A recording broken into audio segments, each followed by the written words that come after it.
Mesdames et messieurs, bonsoir. L'Africa Sport d'Abidjan, une fois encore, une fois de plus, vient de s'illustrer de la plus mauvaise des manières en déclarant forfait devant le CW de San Pedro lors de cette 22e journée de Ligue 1. Quelles en seront les conséquences? Quelle est la solution de sortie de crise pour les Verts et Rouges? Gambie-Côte d'Ivoire pour les qualifications à la Coupe du Monde 2014 au Brésil, jour J-3. C'est samedi à 16h sur RTI 1.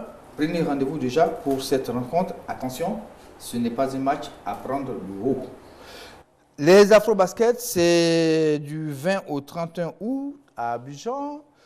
La Côte d'Ivoire se doit de gagner le défi de l'organisation, messieurs. Bonsoir les analystes de sport sur RTI 2. Alors, je voudrais vous poser la première question.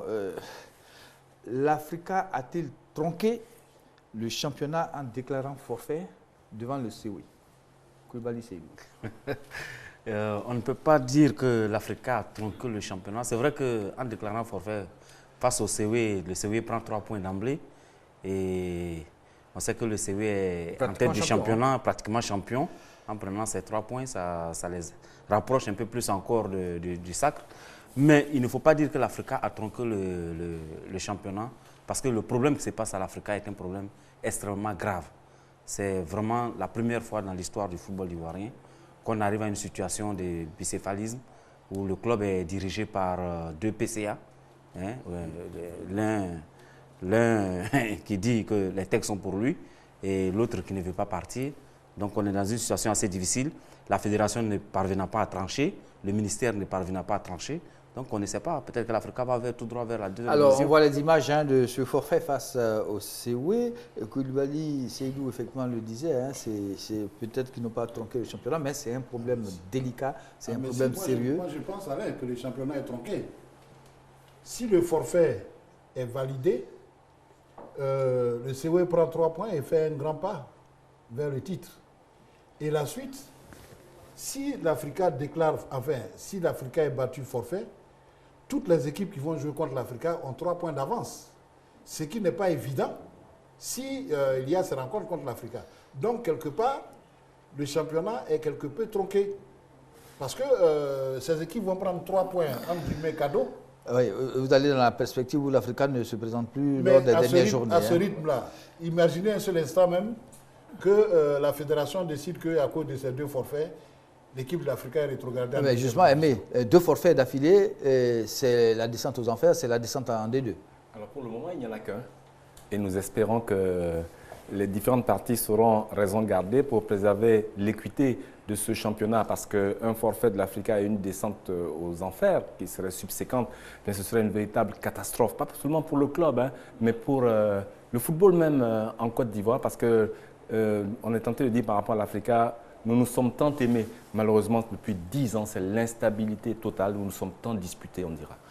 Koulibaly, Seydou, Choualio, est-ce que ce n'est pas un problème d'individu qui bloque l'Africa aujourd'hui? Oui, évidemment, c'est un problème d'individu qui bloque aujourd'hui l'Africa. Il y a 2 parties qui s'entredéchirent. Est-ce que ces personnes aiment l'Africa? Bon, c'est difficile de le dire. Mais moi, je pense que ces 2 personnes-là, ces 2 camps-là plutôt, n'aiment pas l'Africa. Ces 2 camps-là. Vous ne vous êtes pas trompé en disant ces 2 personnes. Hein. D'un côté, il y a Koné, de l'autre côté, c'est Vagba. Mais ils sont soutenus quand même. Oui. Oui. Donc, je crois que l'heure est grave pour l'Africa Sport. L'heure est très grave parce que ce qui se passe est une honte pour le football ivoirien. L'Africa, il s'agit de la vie d'un club. Il s'agit de la vie de l'Africa Sport. L'Africa Sport, ce n'est pas n'importe quoi en Côte d'Ivoire. Et je pense aujourd'hui, la Fédération ivoirienne de football est en train de jouer avec le feu. Parce que la fédération a du mal à résoudre ce problème. Regardez un peu la scène qui s'est déroulée lundi dernier au Stade Champrou. Comment, à une réunion technique, on peut présenter 2 jeux de maillot de l'Africa Sport, 2 secrétaires généraux qui se présentent. Mais attends, c'est vraiment n'importe quoi. Si le ridicule tue. Ouais, c'est vraiment n'importe quoi. Je pense que là, la fédération est en train de jouer avec le feu.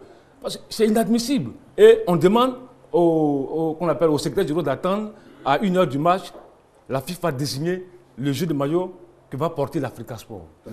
Alors, on revient un peu sur les explications données par Choualio. Hein.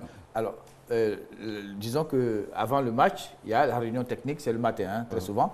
Et l'Africa se retrouve avec deux secrétaires généraux et un jeu de maillot.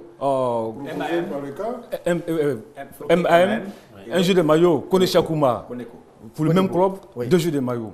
Et là, je pense que là, il y a problème. La fédération devait prendre ses responsabilités. Et les deux secrétaires généraux, il y a un secrétaire général qui est pro Konechek, un autre qui est pro Bagba Alexis. Et les responsables de la fédération, ceux qui organisent le match, disent non, attendez, à 1h du match, on va désigner, on va choisir le maillot. Alors, est-ce que la Fédération ivoirienne de football, monsieur, était dans l'égalité? Puisque, en principe, un club doit venir avec deux maillots. Ça faisait deux maillots pour cette rencontre. Aimé, on commence. Aimé d'abord, Aimé, puis après Aka. Moi, je voudrais d'abord dire une chose, c'est qu'on a tendance à vouloir faire porter le chapeau à la Fédération ivoirienne de football. On oublie une première chose, c'est que la situation a été créée par la mésintelligence des membres associés. Ça, c'est un deuxième point. Le deuxième point, il ne s'agit pas d'un litige classique.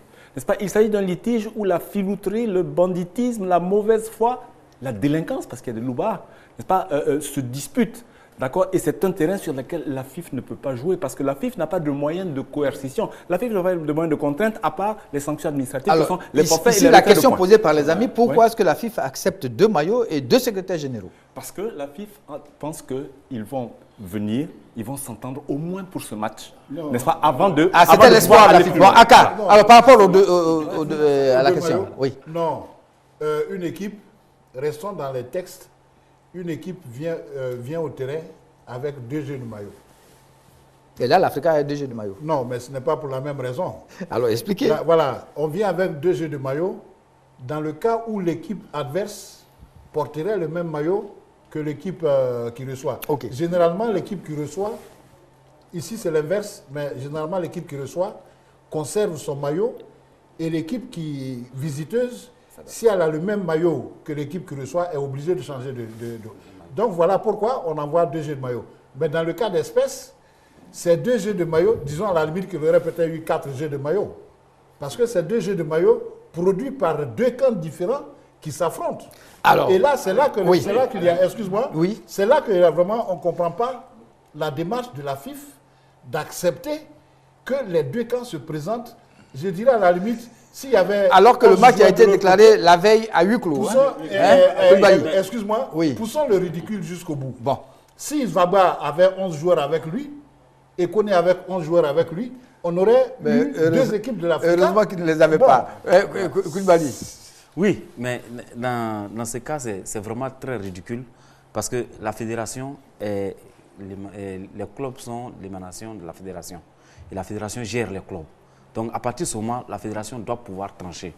Elle doit pouvoir trancher parce qu'elle ne peut pas permettre que dans un club, il y ait deux entités qui se présentent. À elle, sa réunion technique. Je vous donne un exemple. Je vous rappelle. Je vous donne un exemple, Oui, un exemple juste simple auquel j'ai assisté. C'était à la Coupe d'Afrique en 2002 au Mali.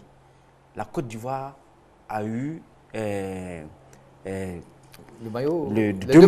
jeux de maillot présentés. Le ministère des Sports. Le ministère des Sports a envoyé un jeu de maillot. Oui, okay. La fédération a envoyé un jeu de maillot. La CAF a tranché dans le vif en disant qu'on ne reconnaît que la fédération. Voilà. Alors, messieurs, je rappelle que nous avons en ligne Bissouma André, qui est le président de l'amicale des anciens footballeurs de l'Afrique. On va le prendre tout de suite, après avoir déblayé un peu le terrain. Oui, Choualio. Mais attends, moi je suis... Quand on me dit que là, sur ce coup-là, c'est vrai, on connaît l'origine de la crise, mais sur ce coup, sur ce forfait, dans l'organisation de ce match, la fédération, la ligue professionnelle, le comité d'organisation de ce match-là n'a pas pris sa responsabilité. Il y a eu beaucoup de légèreté dans l'organisation de ce match.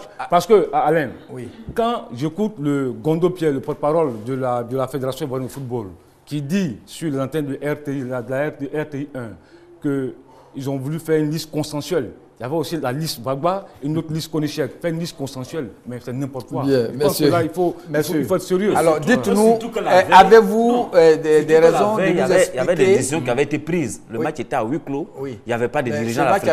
C'est vous ici sur le plateau qui avez demandé que le match se joue à huis clos. Oui, mais alors, tout à fait. Dites-moi maintenant, Aimé, pourquoi les joueurs de l'Afrique ne sont pas venus à la rencontre? Avez-vous des informations? Oui, on a certaines informations. Hein. Ils étaient bloqués au complexe de la Sotra, où il y avait un incroyable entre les joueurs qui ne pouvaient pas sortir parce qu'ils avaient envie de jouer, ils avaient envie de jouer cette rencontre. Il y en a même qui a dû escalader le mur pour arriver au stade Champrou, où il y avait les forces de sécurité qui empêchaient les troupes, où il y avait une horde de loubards. Alors, cette horde de loubards avait pour mission d'empêcher tout accès à la Sotra, mais ces loubards étaient venus aussi chercher leur paye. Donc, Alain a supposé même que la FIF ait dit, bon, mais c'est Vagba qui vient, ça n'aurait avancé à rien du tout. Est-ce Voilà. que vous avez d'autres informations à ce sujet? Moi, je Pourquoi crois l'Africain ne s'est pas déplacé? L'Africain ne s'est pas déplacé parce que Konishek a demandé aux joueurs au cas de retourner, puisque le cas était déjà en route. Et lorsqu'il a appris qu'il y avait des pro-Vagba qui étaient dans l'enceinte du stade, Un maillot. avec un maillot, et il s'est dit que c'était un piège. Et pour éviter le piège, selon lui, il a demandé au chauffeur, au cas, de retourner. Et là, moi, je pense qu'il a commis une grosse erreur. Il a vraiment commis une grosse erreur. C'est pas normal. C'est pas normal pour sa personne, pour empêcher qu'un club vienne déclare forfait. Voilà. Est-ce qu'il n'a pas voulu réagir, comme vous l'avez dit tout à l'heure, je ne sais plus si c'est toi exactement, avec quel maillot on allait jouer si j'arrivais à les jouer? Oui, il semblerait qu'il a appelé les responsables de ce match-là pour leur demander quel est le maillot avec lequel les joueurs vont jouer. Il n'a pas eu de réponse. Donc lui, il est resté abouté sur sa position, il a tranché dans le vif, il a dit que ces joueurs ne joueront pas le match. Cool. D'autres informations sur la non-venue de l'Africa? Il a pratiquement tout dit. L'Africa aurait dû jouer ces matchs. Ils ne l'ont pas disputé. C'est dommage. Ils ont déjà un forfait. Et un deuxième forfait va amener l'équipe en deuxième division. Alors, et là, c'est le gros danger que l'Africa court parce qu'il reste encore 4 journées. 4 journées, et 4 journées, la crise n'est pas résolue. La crise n'est pas résolue. Oui, attendez. La crise n'est pas résolue parce que les joueurs sont trimballés d'un camp à l'autre. Il y a peu, les joueurs étaient avec Konishek au complexe d'Assotra. Aujourd'hui, on apprend que les joueurs sont avec Vagba Alexis. Alors, c'est ce que je voulais dire justement par rapport à ce match contre le CEW. Alors, Konishek a les joueurs et les licences de l'Africa. Et puis, Vagba, lui, le nombre au conseil d'administration. Oui, mais Alain, oui. Aujourd'hui, les données ont changé. Hier, lundi, Konishek avait les joueurs. Aujourd'hui, Vagba a les joueurs. Les joueurs à quel jeu jouent les joueurs? Non, mais les joueurs, il y avait une conférence de presse aujourd'hui, cet après-midi. Vagba s'est exprimé, les joueurs se sont exprimés, le capitaine d'Africa Tous les joueurs étaient là? Presque tous les joueurs étaient là. Et le capitaine d'Africa Sport a dit que les joueurs ont pris leurs responsabilités. Ils ont décidé de rejoindre le camp Vagba. Je pense que là, c'est... Alors, répondez à la question, à quoi jouent les joueurs? Parce qu'on a bien l'impression qu'ils vont d'un camp à l'autre. Non, ils sont allés d'un camp à l'autre, mais ils ont compris où est leur intérêt. Leur intérêt, c'est de sauver le club.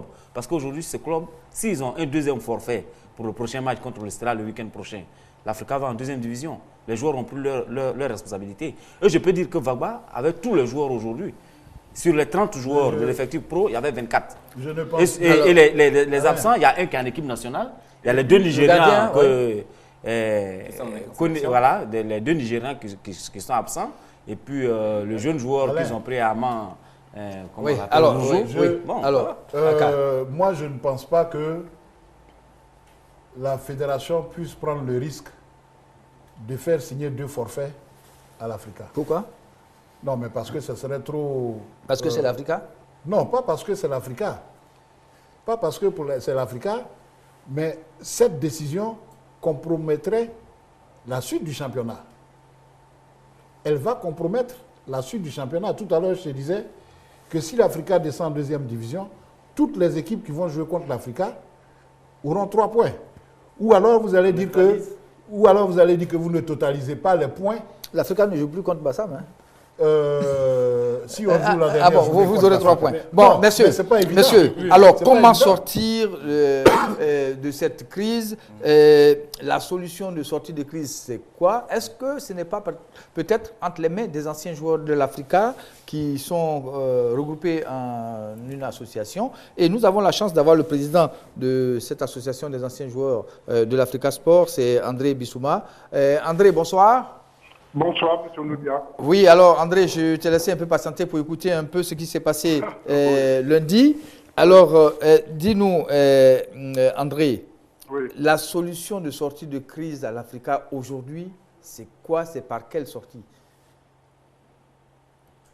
Pardon, je n'ai pas bien compris. J'ai dit aujourd'hui, la sortie de crise à l'Africa passe par où? Mais la sortie de crise passe par le fait que la Fédération ivoirienne de football prenne ses responsabilités. Ils ont déjà sorti un premier communiqué qui donnait, je dirais, qui penchait plutôt du côté de Bagba Alexis. Qui penchait? Pardon? Qui penchait, vous dites? Oui, parce qu'ils annulaient tout ce qui avait été dit et ils reconnaissaient, ils prenaient acte du procès verbal de la réunion du conseil d'administration tenue par le clan Bagba. Ce communiqué a été largement diffusé dans tous les journaux sportifs. Je crois que tous ceux qui sont là aujourd'hui, ils oublient une chose. C'est honteux de voir l'Africa traîner dans la boue par la volonté ou par l'égoïsme de chacun des prétendants au trône de l'Africa Sport. Alors vous, au niveau des anciens joueurs, vous décidez quoi? Qu'est-ce que vous dites pour que la paix revienne dans la famille des Verts et Rouges? Nous avons commencé à interpeller tous les anciens responsables, tous les anciens dirigeants de l'Africa Sport. Car en fait, il ne faut pas oublier une chose. La devise de l'Africa, c'est honneur et discipline. Dans ce qui se passe là, il n'y a pas d'honneur, il n'y a pas de discipline. C'est honteux de voir l'Africa dans un cas comme celui-là. Quand nous on jouait là, ce n'était pas comme ça. On avait l'amour du club. Et avec Vous pensez qu'aujourd'hui, ceux qui sont en conflit n'aiment pas le club? ils n'aiment pas le club. L'Africa n'a rien à voir, les problèmes d'Africa n'ont rien à voir avec la justice ivoirienne. C'est un problème purement sportif. Les textes de l'Africa sont peut-être insuffisants. Mais ce sont ces textes-là qui ont élu un conseil d'administration qui a porté à sa tête Koné Oumar. Le responsable de ces textes-là, et puis un point, c'est tout. Ok, je ne sais pas si Choualio a une question pour Bissouma. Non, moi, je n'ai pas une question pour Bissouma. Je pense qu'il est dans le ton. Il faut vraiment respecter les tests de l'Africa Sport. Parce que, dès le départ, c'est un conseil d'administration qui s'est réuni, qui a été élu. Et c'est ce conseil d'administration-là qui a désigné un président. Maintenant, dans ce conseil d'administration, s'il y a 7 membres qui décident de ne plus reconnaître le président, là, il y a problème. Aujourd'hui, Koné Chek, il ne fait pas l'unanimité au sein du conseil d'administration. Aujourd'hui, il vient de perdre les joueurs. Je pense que la messe est en train d'être dite pour lui. Il faut qu'il se ressaisisse, c'est tout.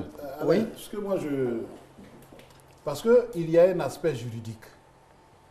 Et puis, il y a un aspect, disons, humain par rapport à l'Afrique. D'après ce que dit Koné Chek, la réunion convoquée par le conseil d'administration n'avait pas inscrit le vote de défiance ou de confiance à l'ordre du jour. Or, pour une assemblée de ce genre, je pense que l'ordre du jour doit être reçu de tous les membres pour participer à cette réunion. Ils ne vont pas me dire qu'il avait mis en divers, parce que c'est une affaire trop importante pour la mettre en divers. C'est la raison pour laquelle le tribunal lui a donné raison. C'est pour ça que le tribunal lui donne raison. Donc, quelque part, disons que les textes n'ont pas été respectés dans leur intégralité. Maintenant, il y a un autre aspect. Est-ce que, malgré cela, il faut continuer à traîner l'Africa de cette manière? La dernière fois, nous disions que c'était ridicule pour des gens d'un certain âge, d'un certain niveau, d'une certaine appartenance à l'Africa, de se donner ainsi en spectacle. Alors, moi, je crois, la solution la solution que moi je propose, c'est peut-être de s'inspirer de l'histoire biblique. Vous vous souvenez de Salomon, qui face à 2 femmes qui se disputaient la maternité d'un enfant, a décidé de fendre l'enfant en 2 et donner une partie à chacune des mamans. La vraie mère a décidé de donner la maman cadeau. Alors, entre Vagba et Koné, qui est la vraie mère? Moi, la vraie mère, moi je te réponds, la vraie mère, c'est celle qui va accepter, au détriment de son ego, au détriment de ses ambitions, de sauver l'Africa Sport. Et qui voilà la vraie mère. Oui, alors. Aimé. Alain, je m'adresse à André. André, merci de ne pas avoir voulu jeter l'opprobre sur l'un ou l'autre clan. Hein. C'est bien.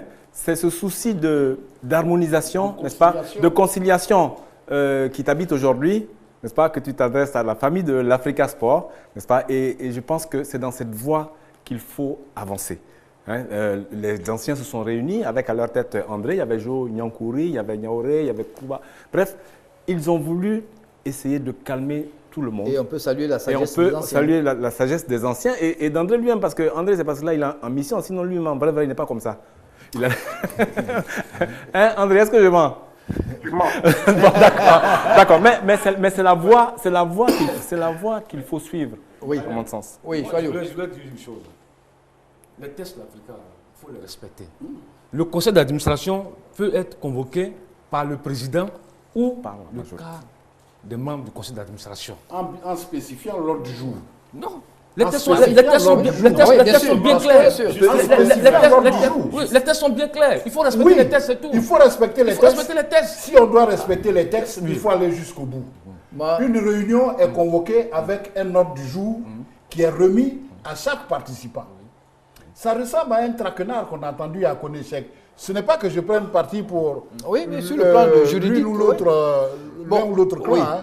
Alors, mais si l'ordre du jour n'est pas communiqué à l'avance, il est évident que alors, moi, je me souviens sur ce plateau, hein, monsieur Koulibaly Seydou avait proposé ici, il reste 3 journées de championnat, laisser Koné terminer sa saison, et puis l'Assemblée générale de l'Africa va décider. Toutes les assemblées, ils sont allés trop loin.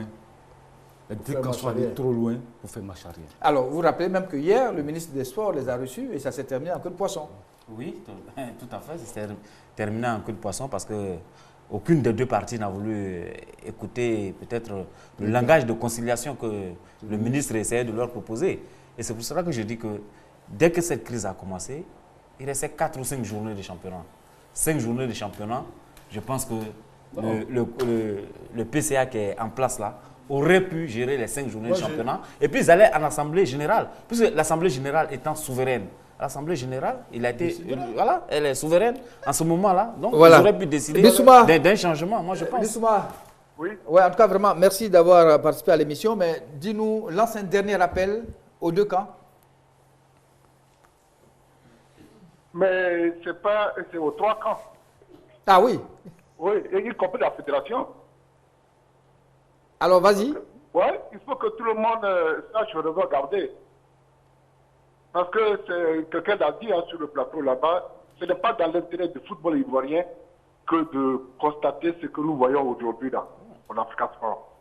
Que de décider s'il y a un deuxième forfait. L'Africa pas directement en deuxième division.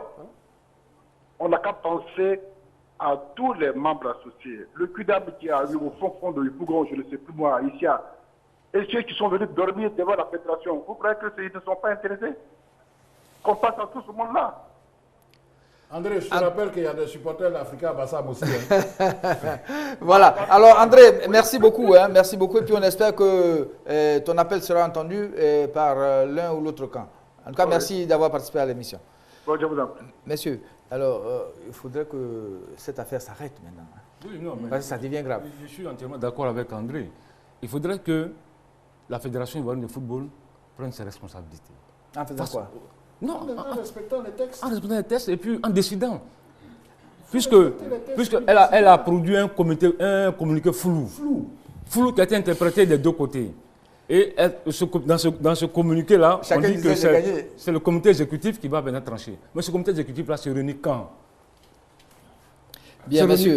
Il y a un problème. Alors, Oui, il y a eu le comité d'urgence, d'accord, qui n'a pas trouvé de solution et qui s'en est remis au comité exécutif, qui, lui, s'est fendu d'un communiqué qui ne laissait pas vraiment tout bien clair. Mais on en revient au même point, la fédération ne dispose pas de moyens de contrainte. C'est ça le problème. Et il faut se tourner vers le ministère. Alors, le ministère, ce n'est pas encore fini, hein. C'est la médiation dans un premier temps, mais dans un deuxième temps, dans un deuxième temps, lors de la rencontre avec le ministère, c'est le camp Gbagba qui a dit qu'eux, ils attendaient la conciliation de la FIF. C'est la première médiation, ils en s'en remettent à la FIF. Mais le ministère des Sports, c'est la tutelle de la FIF. Et le ministère a des moyens de contrainte. Et croyez-moi, Alain Le Bouillon ne va pas jeter l'éponge pour autant. Il a les moyens d'imposer aux deux parties la Pax Romana. D'accord, et on espère que ça va s'arrêter au ministère des Sports. Parce que si ça ne s'arrête pas là, ça risque d'aller au ministère de la Sécurité intérieure. Parce que nous sommes dans une situation de trouble à l'ordre public. Il faudrait éviter cela, oui. Oui, mais attends, quand on gère une fédération, ce n'est pas seulement en organisant des matchs, des championnats et puis des matchs. C'est aussi gérer ce genre de crise. C'est aussi gérer ce genre de crise. Gérer, c'est aussi avoir la capacité de résoudre ce genre de crise. À la CAF, à la FIFA, la CAF, la FIFA résout des crises. Mais la fédération peut résoudre cette crise-là. Mais elle tergiverse. C'est le véritable problème. N'oubliez pas aussi que l'Africa est quand même un club. L'Africa est un club omnisport, hein, c'est pas seulement le football. Oui, hein. mais c'est vrai. C'est un club omnisport, mais le PCA est le président de toutes les disciplines, de toutes les sections. Mais prenons un cas assez simple.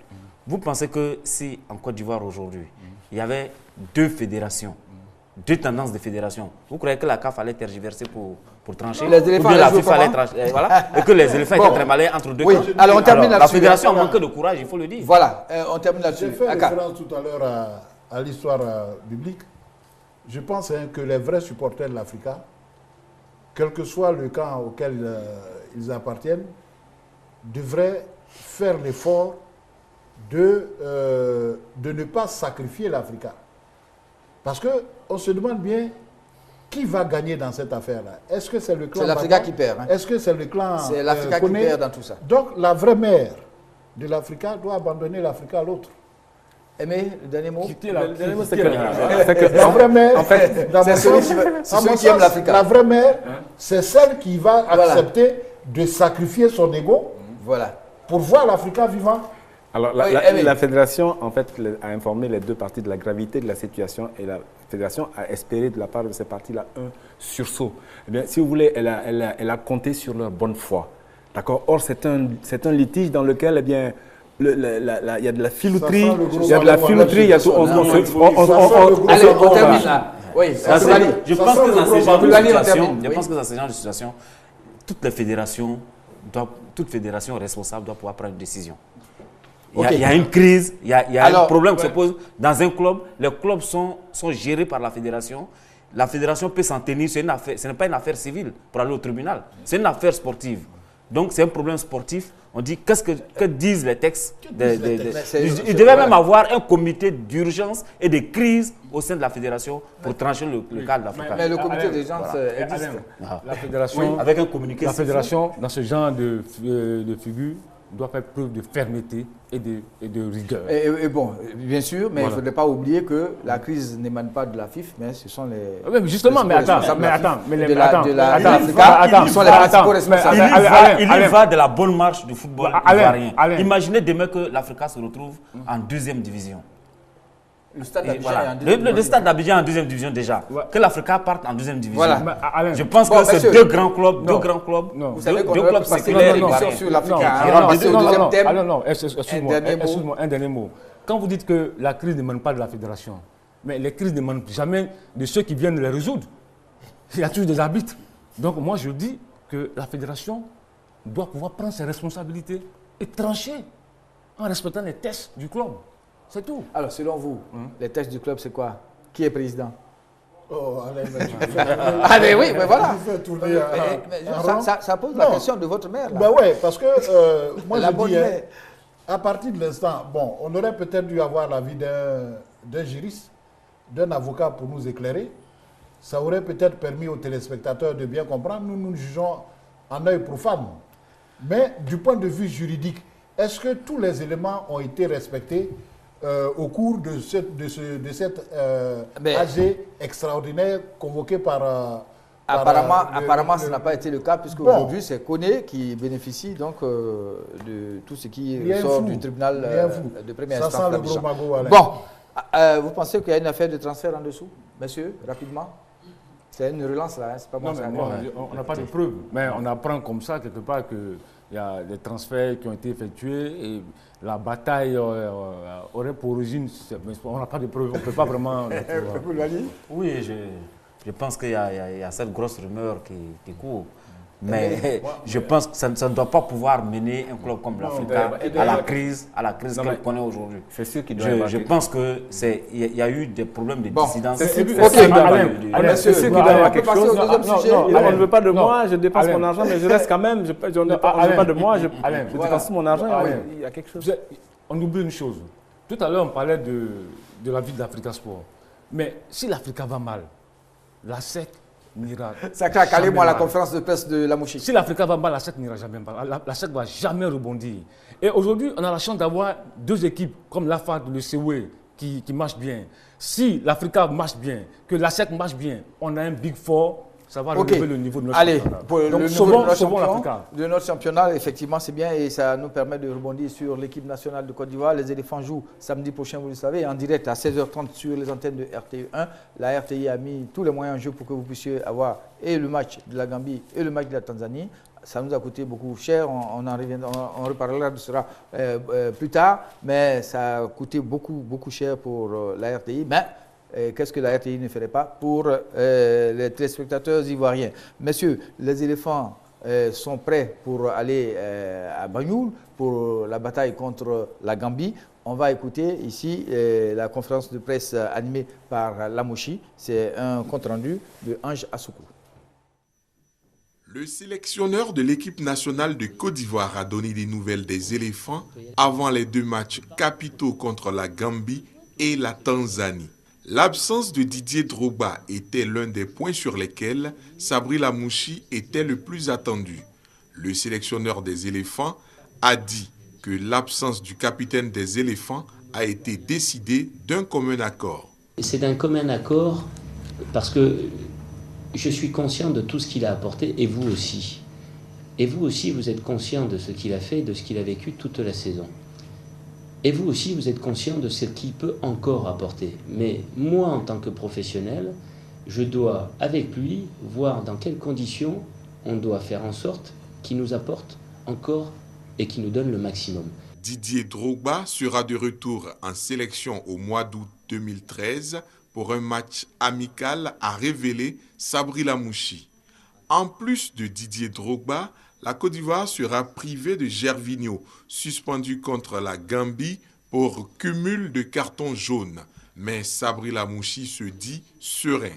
Ça va être un manque, mais nous avons assez de force offensivement pour pouvoir y pallier. Il nous faut être patient, vigilant, concentré, déterminé. La préparation pour ces deux matchs des éliminatoires de la Coupe du Monde Brésil 2014 se fera à Abidjan. Les joueurs arrivent progressivement. Les premières séances d'entraînement débuteront le lundi 3 juin 2013. Messieurs, ce match contre la Gambie, je pense que c'est un match important. Il ne faut pas le prendre de haut, mais Effectivement, hein. Il y a deux sorties, hein, une à Banjul et l'autre à Dar es Salaam. Les éléphants sont premiers de leur poule avec 7 points, mais ils ont la Tanzanie derrière avec 6 points. Alors nous ne connaissons pas encore le degré de motivation. Au Maroc. Nous ne connaissons pas véritablement le degré de motivation des Lions de l'Atlas qui sont en pleine reconstruction. Il faut bien le dire, qui pointent à 2 points de ce classement. Et en cas de mauvais résultats, les Lions de l'Atlas feraient l'impasse sur toute possibilité de qualification. Alors, comme on n'a pas ces renseignements-là, eh bien, nous devons absolument de l'emporter. Et même l'emporter ensuite dans la foulée face aux Tanzaniens, de telle sorte que le dernier match soit... Koulibaly, que vaut la Gambie? La Gambie, il faut dire qu'aujourd'hui en Afrique, il ne faut plus parler de petites équipes. Quand on a vu ce que le Lesotho a fait, le Cap-Vert aussi a fait lors de la dernière CAN, il n'y a plus de petites équipes. Et souvenez-vous bien des éliminatoires il n'y a pas longtemps de cela, quand la Côte d'Ivoire est allée souffrir terriblement au Malawi avant de pouvoir arracher le nul grâce à Didier Drogba. Donc il faut se dire qu'il n'y a plus de petites équipes. Mais ce qu'on doit retenir, c'est qu'il y a 2 matchs capitaux pour les éléphants. Il faut prendre là 3 points dans chaque match, c'est-à-dire les 6 points pour pouvoir mettre vraiment à distance les poursuivants. Et comme l'a dit Aimé, il y a les Lions de l'Atlas qui sont en pleine reconstruction, qui paraissent être des adversaires assez dangereux. Et puis, il y a le déplacement aussi en Tanzanie qu'il ne faut pas occulter. Donc, c'est 2 matchs capitaux pour les éléphants. Il ne faut pas prendre, surtout la Gambie de haut. Il faut gérer ces matchs comme si on jouait une finale de CAN. Choualio, d'accord avec Koulou? Je suis d'accord avec lui. Et puis, moi, ce qui m'inquiète, c'est l'entraîneur. L'entraîneur Sabri Lamouchi, parce que ces 2 gros matchs, est-ce qu'il a la capacité, est-ce qu'il a le niveau pour coacher ces 2 matchs-là? Parce qu'on joue, on regarde, on joue un peu avec le feu. Il y a d'ailleurs des matchs là. Non, c'est pas la même chose. C'est pas la même. Il y a la pression. Il y a la pression. L'équipe a été rajeunie, c'est une très bonne chose. Maintenant, est-ce qu'il pourra mettre sur pied la meilleure équipe possible? Est-ce qu'il fera les meilleurs choix humains? Est-ce qu'il fera les meilleurs choix tactiques? On est en déplacement, on ne joue pas au Félicia. La gestion de ces 2 matchs-là, moi, vraiment, je suis... Alors, nous avons en direct Koulibaly Vamara, notre confrère de Soir Info. Vamara, bonsoir. Bonsoir, Alain Loubia. Vamara, ce match contre la Gambie, t'inquiète-t-il un tant soit peu? Je n'ai pas compris la question, Alain. Ce match t'inquiète un peu face à la Gambie, là? Oh, bon, m'inquiéter, c'est trop dit, mais je sais que c'est un match qui sera quand même assez serré, hein, au regard de la forme que l'équipe gambienne peut présenter, au regard aussi de la motivation et compte tenu du fait que c'est une équipe qui évolue à domicile. Je crois qu'il va falloir faire très attention et je voulais donc à ce niveau aller un peu dans le même sens que Cholio qui s'est inquiété de la gestion du potentiel humain dont dispose en ce moment Sabri Lamouchi. C'est vrai, Alain, tu as dit, ça peut gagner des matchs, mais quand on regarde dans le fond, il y a beaucoup, il y a à s'inquiéter, franchement. Oui, alors, Aka. Non, moi, c'est pas une question. Hein. Moi, ce qui me préoccupe un peu, c'est un peu la défense que nous allons présenter. Parce que si je vois bien dans cette liste, il n'y a pas Kolo, il n'y a pas Bamba. Kolo qui est décrié très souvent aussi. Bon, Kolo qui est décrié tout comme très Didier. souvent. Il y a Bamba. Il y a Bamba qui n'est pas là. Nous allons nous retrouver. Bamba est sur la liste, non? Oui, sur la liste, mais blessé. Blessé dans quel état? Et dans cette liste, en ce qui concerne les défenseurs, nous avons un arrière gauche, Boka, près de 3 ou 4 latéraux droits, et puis dans l'as, il ne reste que Anga et Vieira. Si je ne me trompe pas. Est-ce que l'entraîneur va mettre Vieira et Anga, ou alors est-ce qu'il va faire descendre Zokora? Mais ce qui inquiète, c'est vraiment au niveau de... Alors, Aimé, ce que Aka dit, c'est vrai, la composition défensive, là, comment est-ce que vous la voyez? Il y aura certainement des difficultés. L'équipe même se présente dans l'ensemble avec un certain nombre de difficultés. Mais il faut faire confiance à notre entraîneur. C'est un nombre de défis. Il a peut-être manqué ce quart de finale, mais il va relever le défi de ces 2 matchs. Ensuite, on aura un autre match. Ensuite, on aura 2 matchs pour le tournoi KO. Et je vous assure que quelque chose me dit que Lamouchi disputera également les 3 matchs de poule en Coupe du Monde. Mais voyez-vous, il y a beaucoup de difficultés. Oui. Il y a d'énormes difficultés. Alors, Angouin, il a fait office d'arrière droit pour dépanner face à la Gambie. Est-ce que c'est lui qu'on va titulariser? Vieira, bon, sa forme est incertaine parce que ça fait un bail qu'on ne l'a pas vu jouer. Moi, je vous pose une question à l'ensemble. Ouais. Hein. Vamara aussi, hein, tu pourras prendre la parole là-dessus. J'ai une inquiétude, Aka a parlé de la défense, mais j'ai une inquiétude au niveau de l'attaque. J'ai bien l'impression que nous avons 5 avant-centres nominaux dans cette équipe. Et ça me rappelle un peu, Aka, pardon, l'équipe du Sénégal qui jouait contre la Côte d'Ivoire, qui avait pléthore d'avant-centres et qui ont eu des problèmes contre nous. Oui, mais justement, c'est là que c'est pour ça que nous parlons du déséquilibre. Je parlais de la gestion de l'effectif. Et puis, là, il y a un problème d'équilibre. Est-ce qu'il va trouver l'équilibre dans l'animation offensive? C'est une grosse interrogation. Puisque lorsque vous voyez des attaquants nominaux, on peut les rappeler. Hein? Traoré Lassina, Kalou, Doumbia Seydou, Foukouna Aruna, Boli Matisse. Et aujourd'hui, sur les côtés, il y a problème. Il y a Masgradel est blessé, Gervino est absent. Est-ce qu'on peut aligner des avant-centres, 5 avant-centres Action. Alors, Vamara, attends, s'il vous plaît, Vamara, par rapport à l'attaque, l'option offensive, qu'est-ce que vous avez à dire là? Donc, vous voyez que sur le plateau et certainement tous ceux qui se prononcent donc sur cette rencontre ne font que se poser des questions pour ce qui concerne la gestion du potentiel humain dont dispose donc la Mouchi. Je veux dire que ce ne sont pas les hommes qui manquent. Il y a beaucoup d'attaquants, il y a des attaquants de valeur. Mais qu'est-ce que la Mouchi fera de ces attaquants? C'est la question qu'on se pose. Sinon, en termes de valeur, on a des joueurs qui sont d'un niveau, d'un bon niveau, on le dira. Mais est-ce que l'entraîneur aura donc cette touche-là pour nous mettre d'abord les deux premiers entrants s'il décide de jouer avec deux attaquants? S'il décide de jouer avec deux attaquants, et bon, c'est ça, il faut pouvoir répondre à un certain nombre de questions. Ok, Aka? Oui, c'est pour ça que lors de la dernière émission, nous parlions d'une liste qui nous paraissait quelque peu déséquilibrée. Vous prenez le cas de la défense. Les défenseurs centraux nominaux que nous avons, il y a le jeune Vieira et puis Yangan. Tout le reste, vous avez 3 ou 4 latéraux droits. Vous avez latéral gauche. Qui dans l'axe? Premier problème. Au milieu de terrain, je pense que la difficulté n'est pas trop grande. Elle n'est pas trop grande parce que notre milieu défensif, notre milieu de terrain, on le connaît, c'est Yaya, Zokora et Tioté, ou Yaya, dans le cas où Zokora irait en défense, avec peut-être le petit Abdou Razak. Mais en attaque, je pense que le véritable problème, c'est pour ça que la dernière fois nous parlions de 5 avant-centres qui ont été convoqués. Comment les utiliser? Comment est-ce qu'on va jouer? Grosse question. Quoique je pense quand même que Aruna pourrait jouer, sur le côté droit. Aruna et Kalou pourraient jouer sur le côté. Mais alors que pendant toute la saison, Aruna a joué dans l'axe.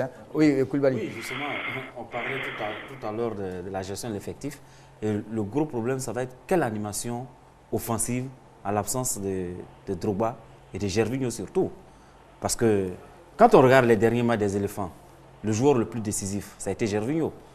Tant au niveau de la CAN que tous les matchs qui se sont déroulés ici, c'est Gervinho, depuis un certain moment, est vraiment l'élément catalyseur du jeu offensif. Il n'est pas là. Il n'est pas là pour le premier match. Bon, maintenant, alors, un dernier mot sur les éléphants. Non, je n'ai pas fini. Koulibaly. Quelle animation est-ce que la Mouchi va essayer de mettre en place face à la Gambie? Bon, il va se dire peut-être qu'il joue à l'extérieur. Est-ce qu'il va jouer avec 2 pointes? S'il joue avec 2 pointes, le problème c'est que tous les attaquants qu'il a sélectionnés là, que ce soit Boni Wilfried, que ce soit Doumbia, Traoré Lassina, Salomon Kalou, je pense que tous aujourd'hui jouent comme des avant-centres nominaux dans leur club. Est-ce qu'en sélection, on va leur demander, bon, allez jouer pour un seul match dans les couloirs? Alors, un dernier tour avec Choalio maintenant. Au match aller contre la Gambie à Abidjan, on a vu toutes les difficultés que les éléphants ont eues pour gagner ce match-là. Il a fallu un exploit individuel de Gervinho pour débloquer ce match qui était serré, qui était bloqué. Aujourd'hui, on se déplace. 2 gros matchs. C'est vrai, c'est de gros matchs. Gambie, Tanzanie. Maintenant, la Mouchi. Il faut qu'il nous présente la bonne animation défensive. N'oubliez pas que les éléphants ont un souci, ont un gros problème, comme le disait Aimé, en défense. Est-ce qu'il aura la capacité de mettre sur pied une bonne défense, une bonne animation? Est-ce qu'il aura la capacité de mettre en place un bon projet offensif? Alors, la réponse est, je vous le rappelle, mesdames et messieurs, si vous nous suivez, Côte d'Ivoire-Gambie, c'est à 16h30 sur RTE1 samedi. Aimé. Oui, mais nous ne partirons pas dans le néant. Cette équipe de Côte d'Ivoire a des acquis. Le schéma directeur de Sabri Lamouchi, c'est une défense à 4 devant Kopa Barry de préférence, 2 récupérateurs purs et durs et un milieu libre. C'est Yaya. Maintenant, il joue avec 3 attaquants, mais ça dépendra de l'animation. Il y a de fortes chances qu'il joue avec 2 pointes et un seul attaquant sur le côté. Et ça, quand je parle de cela, c'est un schéma directeur, mais il y a beaucoup de variantes à ce schéma-là, selon la physionomie de la rencontre, selon l'opposition qui nous est proposée. Et alors quelque chose me dit que le match risque d'être plus facile en Gambie. Pourquoi? Parce qu'ici, les Gambiens ont joué à 10 derrière. Ok, alors Vamara, avant de te laisser un dernier mot sur ce match, qu'on appréhende un peu tous quand même. Bien entendu. Bon, je pense que Le match, en tout cas, s'annonce difficile, hein, vu qu'on joue en terre gambienne. Et une fois encore, je souhaite, en tout cas, c'est un souhait, je souhaite que la Mouchi fasse de bons choix. Hein, qu'il choisisse les joueurs qui sont capables de... Parce qu'en l'absence de Gervinho, qui a une force de percussion vraiment indéniable, je me demande qui pourrait jouer ce rôle pour le remplacer. Il est absent. Okay. Didier Drogba est absent. Bon, voilà, c'est deux grosses absences qu'il va falloir gérer. Je souhaite que la Mouchi ait quand même le coup de grâce. Voilà. Merci Vamara. Je rappelle que Vamara était en direct avec nous au cours de cette émission. C'est notre confrère de Soir Info. Merci d'avoir participé à l'émission, hein, Vamara. Merci. Aka, un dernier mot là-dessus, puis on passe au dernier sujet. Je pense quand même que, vu l'effectif que nous avons, il y a possibilité de trouver une équipe assez opérationnelle. Et certainement qu'on jouera avec Aruna sur le côté gauche et Kalou sur le côté droit et peut-être Boni Wiltri on verra tout ça samedi. Dans la configuration du 4-3-3. Voilà, messieurs, on va passer au dernier thème à l'ordre du jour. Hein. Ce sont les Afro-Baskets. Vous savez que les Afro-Baskets, au mois d'août à Abidjan, et la Côte d'Ivoire doit relever le défi de l'organisation. Il y a eu beaucoup de supputations, beaucoup de mots qui ont été dits sur cette organisation. Il nous reste peu de temps. Messieurs, la Côte d'Ivoire s'est remise en marche pour qu'elle accueille tous les fans de basket ici pour cette Coupe d'Afrique des Nations. Oui, mais il faut être aussi un peu sceptique. C'est vrai que la Côte d'Ivoire s'est remise en marche, mais il faut être sceptique quand on voit que FIBA vient inspecter les installations et donne un ultimatum au comité d'organisation. Il y a à se poser des questions. Et là, nous le disions sur ce plateau, que nous sommes sceptiques parce que il y a beaucoup de gros travaux qui ne sont pas encore achevés. Alors, et l'Afro-Basket approche à grands pas. Puisque FIBA Afrique était à Abidjan cette semaine, ils étaient là jusqu'à hier. On va voir l'élément qui nous est proposé pour voir quelles sont les attentes de FIBA Afrique pour cette Coupe d'Afrique des Nations en Côte d'Ivoire. Fermeté, c'est ce dont a usé le responsable FIBA à l'issue de cette mission d'évaluation des préparatifs de l'Afro-Basket 2013 après avoir constaté le retard de 2 mois dans l'exécution des travaux. Le prochain retard pourrait amener donc FIBA à retirer l'événement à la Côte d'Ivoire. Chaque jour est un deadline pour nous aujourd'hui. La date probable donc pour cette prise de décision finale pourrait se situer éventuellement vers la fin de ce mois. Le directeur événement de FIBA a par ailleurs souhaité plus d'implication des autorités ivoiriennes. Le LOC et l'ensemble des partenaires sur le projet ont vraiment besoin du support, du soutien du gouvernement et des autorités pour que nous puissions délivrer les travaux dans les meilleurs délais. À tout cela, le président du COCAN et le président de la Fédération ivoirienne de basketball se sont voulus rassurants, même s'ils reconnaissent la pression qui pèse sur eux. Nous savons qu'aujourd'hui la pression est à notre niveau, mais cette pression est quelque chose que nous pouvons surmonter avec l'aide de tous et surtout avec l'aide de nos autorités qui ne ménagent aucun effort, je vous assure, pour nous soutenir dans la réalisation de l'événement. Dans la réalisation du chronogramme que nous avons établi et agréé avec eux, que nous allons leur communiquer avant la fin de la semaine, je ne vois en aucune raison de risque pour la Côte d'Ivoire. Le budget est voté, les décaissements sont peut-être un peu lents, mais je pense qu'on lutte pour que les choses se passent. Et puis les autorités sont quand même conscientes que, quelle que soit la phase, ça doit se faire. Donc ils feront tout pour nous aider. Comme on le voit, l'organisation ou non de l'Afro-Basket masculin 2013 à Abidjan dépend de la célérité de l'exécution des travaux de mise aux normes FIBA et de l'implication des autorités ivoiriennes. Aimé, nous pouvons le faire? Nous devons le faire, Alain. C'est la 3e visite d'inspection. Et j'ai l'impression que cette dernière visite ne sera pas complaisante. Par conséquent, il faut espérer que tous les moyens soient mis en branle pour que le projet se réalise. Parce que n'oubliez pas que là, il s'agit seulement du projet de l'organisation. Alors, c'est après cela qu'on va pouvoir véritablement parler du projet sportif. Mais là, nous espérons que le chronogramme proposé par M. Fofana, qui est le directeur, le responsable de l'organisation de l'Afro-Basket, va trouver l'assentiment du représentant de la FIBA qui fera un bon rapport à sa... Choualio, il reste peu de temps. Oui, il reste 10 semaines. Nous sommes à 10 semaines de l'événement. Et puis, les experts de la FIBA qui disent que la situation est critique. Là, quand on écoute les autorités, les dirigeants ivoiriens, ils nous rassurent, mais les experts nous disent que la situation est critique. Et aujourd'hui... Parce que le Maroc et l'Angola sont il y a des pays qui sont à l'affût, l'affût pour pallier à une défaillance ivoirienne. Mais je pense que c'est aussi peut-être une forme de pression sur les organisateurs de cette compétition. Il faut qu'ils paraissent au plus pressés, puisque là, quand tu écoutes le directeur des événements de FIBA qui dit que la situation est critique, je pense que la situation doit être vraiment critique. Et là, il est grand temps que les autorités, que le politique, parce que tout à l'heure, en écoutant le président de la Fédération ivoirienne de basketball, les décaissements sont lents. Il faudrait vraiment oui, on va donner un coup d'accélérateur. Aka. Moi, je serais tenté de répondre de manière lapidaire comme un de mes collègues français là, qui disait un jour comme ça. Heureusement qu'en Afrique et en Côte d'Ivoire, tout s'arrange toujours au dernier Alors justement, nous avons en direct, Aka, vous le dites, tout s'arrange. On a le président du COCAN, qui est Fofana Bouaka Siddiq. Président, bonsoir. Bonsoir. Est-ce qu'avec vous, on peut dire yes, we can, comme un président? Oui, je vous remercie de l'opportunité que vous nous donnez. On peut dire yes, we can. Et nous le pouvons, effectivement. Il reste des défis à relever.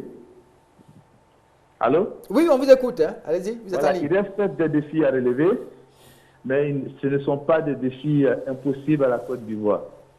Et l'engagement a été pris, la motivation est là, les moyens ont été dégagés. Et je pense qu'il n'y a vraiment aucune raison qui pourrait justifier un retrait à la Côte d'Ivoire. Oui, alors Président, on est presque sûr que ça va se passer correctement. Alors Aka a une question pour vous. Président, bonsoir. Bonsoir. Je veux bien partager votre optimisme, mais oui. Entendre le représentant FIBA, oui. Apparemment, il ne partage pas votre optimisme. Il est plutôt inquiet. Je ne crois pas que c'était la position de FIBA. Comment? Oui, allez-y. Je ne crois pas que c'était la position de FIBA. La position de FIBA a été suffisamment claire. Ils ont constaté qu'il y avait du retard dans le début des travaux. Ce qui est une donnée, ce qui est un fait que nous ne pouvons pas discuter. Vous êtes d'accord avec moi, vous convenez avec moi que ces travaux qui ont commencé il y a 2 semaines étaient censés débuter il y a 2 mois. Ce qui est une réalité donc. Alors, Choualio, une question. Monsieur le Président, bonsoir. Bonsoir. Vous semblez optimiste, mais le directeur des événements de FIBA, on l'a lu dans la presse, qui a déclaré que la situation est critique. Alors que là, vous déclarez autre chose. Non, il a déclaré que la situation est critique, c'est ce que je conviens et j'ai partagé avec lui. Mais il n'a pas dit que la situation n'était pas réversible pour la Côte d'Ivoire. Donc il faut situer les propos dans leur contexte. C'est ce que j'étais en train de vous expliquer. Il a été clair. Il a dit qu'il a constaté qu'il y a des travaux. Ces travaux ont commencé il y a seulement 2 semaines. Ces travaux auraient dû commencer il y a 2 mois. Et il souhaiterait donc à la Côte d'Ivoire de ne pas connaître de blocage ou d'interruption dans ces travaux. Alors, donc, Président, on a entendu le président de la Fédération ivoirienne de basket qui a dit que effectivement, la communication est passée, mais les décaissements n'étaient pas très rapides. Hein. Est-ce que vous ne pouvez pas relancer le ministère pour que ça s'accélère un peu? Le ministère fait son possible. Vous savez, il y a des procédures pour pouvoir obtenir les décaissements. Et donc, nous sommes en train de suivre ces procédures. Nous n'allons pas faire, à l'heure de la bonne gouvernance, nous n'allons pas faire entorse à ces procédures. Mais nous comprenons aussi qu'il y a urgence. Et c'est pour cela que nous essayons d'être les plus ingénieux possible pour que chacun de nous puissions remplir nos différents objectifs, aussi bien la fédération que le COCAN. Alors, Président, merci. Et on reste sur votre optimisme pour que la Côte d'Ivoire puisse organiser cette compétition. Merci de nous avoir éclairé là-dessus. Et puis, on croise les doigts et on vous encourage pour aller jusqu'au bout. Merci pour tout. En tout cas, merci beaucoup. Messieurs, on termine cette émission sur une note un peu triste puisque vous avez appris tous la disparition de Kwame Iliasson qui était le secrétaire général de la SEC. Alors, un mot sur ce monsieur qui a été un grand monsieur du football ivoirien, Koulibaly. Ouais.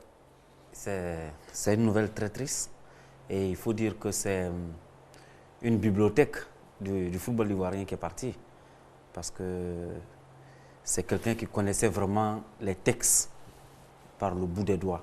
Un pilier de la C'était SEC. voilà, un pilier de la SEC. Et je pense qu'il fait partie avec les Thiam Belafonte, Kéré et autres, ceux qui, autour de Maître Roger Oyen, ont permis de poser les socles de ce que la SEC est devenue aujourd'hui. Et je me souviens bien de cette affaire Bamba Ladji, voilà, à l'époque. Et c'est quelqu'un qui, tout le temps, quand vous allez à la fédération de football, vous le voyez là, il était tout le temps là, en train de chercher. Et vraiment, il connaissait vraiment les textes. Ok. C'est dommage. Moi, j'ai appris la nouvelle avec beaucoup de tristesse, puisque lorsque je commençais ce métier, j'ai eu la chance de le côtoyer des années 94-95. C'était un monsieur qui avait beaucoup de respect pour moi, qui m'estimait beaucoup. Et après, en 2008-2009, il est tombé malade. Il avait disparu, il a pris du recul. Je crois que c'est quand même une grosse perte pour la SEC d'Abidjan, pour le football ivoirien, puisque comme le disait Sédou, c'est un monsieur qui était vraiment attaché aux tests. Et l'affaire Bamba Ladji, Bamba Yacouba, c'est lui qui était vraiment à l'origine de... C'est un serviteur fidèle de la SEC Mimosa, à qui nous présentons toutes nos condoléances, sa famille sportive et également sa famille biologique. Il travaillait énormément. Il connaissait les textes, mais c'est de manière sympathique. Il connaissait également les combines. Il me fait penser à un autre secrétaire général qui a disparu, c'est Makan Keita. Voilà, et vraiment tout, bon, c'est assez triste, mais ainsi va la vie. Alors, vous le connaissez bien. Oui, moi je l'ai côtoyé très souvent. Disons que, à mon sens, c'est l'un des derniers grands secrétaires de club qui disparaît. Après le vieux Konaté de Bouaké, après Makan Keita, après Aboulaye Koné, je crois que la dernière figure de proue à ce niveau-là, c'est bien Eliasson. Je l'ai connu personnellement et j'avoue que c'est vraiment une bibliothèque, comme le disait Koul, de la SEC qui est perdue. Bien, voilà, monsieur, on voudrait vraiment, au nom de tous les téléspectateurs, rendre hommage à ce monsieur, un acteur du sport ivoirien, qui a beaucoup donné à la SEC et à la Côte d'Ivoire. Malheureusement, il s'en est allé. Aimé l'a dit, nos condoléances à toute la famille de la SEC, à sa famille biologique. Messieurs, on se retrouve mercredi prochain pour savoir si les éléphants ont battu la Gambie. Si les éléphants ont battu la Gambie. Et puis, bon. On l'espère bien. Et que les avancées en ce qui concerne les travaux pour les Afro-Basket vont évoluer et qui permettront bien sûr à la Côte d'Ivoire d'organiser de la meilleure des manières ce rendez-vous africain ici à Abidjan. En tout cas, à la réalisation avec Edouard Kofi Sakra, assisté de Eric Niawa et toute l'équipe technique autour d'eux. Merci de nous avoir suivis et puis à mercredi prochain.